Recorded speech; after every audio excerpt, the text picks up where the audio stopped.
Bayangkan seorang gadis muda yang cantik, berasal dari keluarga kaya dan dihormati. Dia mempunyai kehidupan yang sempurna, sehinggalah satu keputusan yang diambil oleh ibunya mengubah segalanya. Nama gadis ini ialah Blanche Monnier, dan kisahnya adalah antara kisah yang paling tragis yang pernah berlaku dalam sejarah manusia. Kisah ini berlaku di Poitiers, Perancis pada akhir abad ke-19. Blanche Monnier lahir dalam keluarga bangsawan yang dihormati. Dia dikenali sebagai seorang gadis yang baik, lemah lembut dan mempunyai kecantikan yang luar biasa. Tetapi hidupnya berubah apabila dia jatuh cinta kepada seorang lelaki yang tidak disukai oleh ibunya. Lelaki itu seorang peguam yang lebih tua, dan bagi ibunya, Madame Louise Monnier, dia tidak cukup baik untuk Blanche. Madame Monnier mahukan anaknya berkahwin dengan lelaki dari golongan bangsawan, bukan seorang peguam biasa. Namun, Blanche tetap berkeras. Dia mahu bersama dengan lelaki yang dicintainya.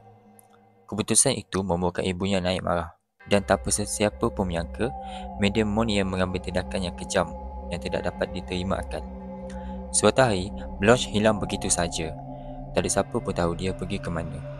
Kawan-kawannya tanya, tetapi keluarga Monnier hanya mengatakan bahawa Blanche telah pergi ke luar negara atau meninggal dunia. Namun, realitinya jauh lebih menakutkan. Blanche sebenarnya telah dikurung di dalam sebuah bilik kecil di loteng rumahnya sendiri. Bilik itu gelap, sempit dan kotor.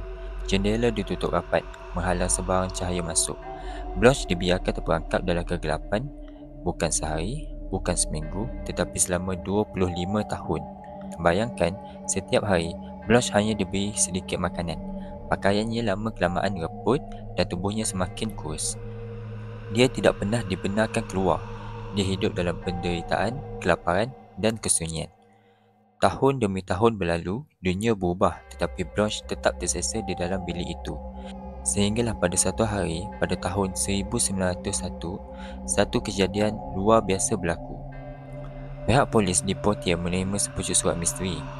Di dalamnya tertulis, ada seseorang wanita yang dikurung dalam keadaan mengerikan di rumah keluarga Monnier.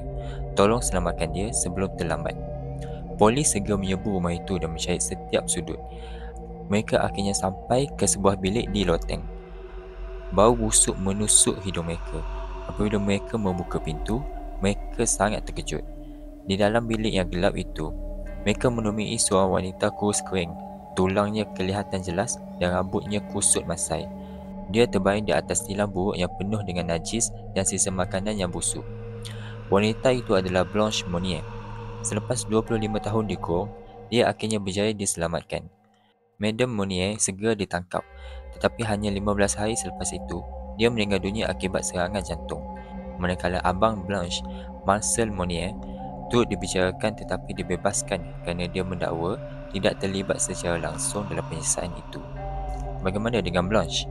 Walaupun dia berjaya diselamatkan, dia tidak pernah pulih sepenuhnya. Matanya sudah terlalu rosak akibat penderitaan yang panjang. Dia menghabiskan sisa hidupnya di hospital jiwa sehingga meninggal dunia pada tahun 1913 dalam usia 64 tahun.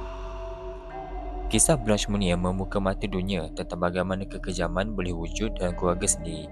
Ia juga mengingatkan kita tentang betapa pentingnya melindungi mereka yang tidak berdaya. Jika surat misteri itu tidak pernah dihantar, mungkin tiada siapa pun yang tahu penderitaan yang telah pun dialami oleh Blanche.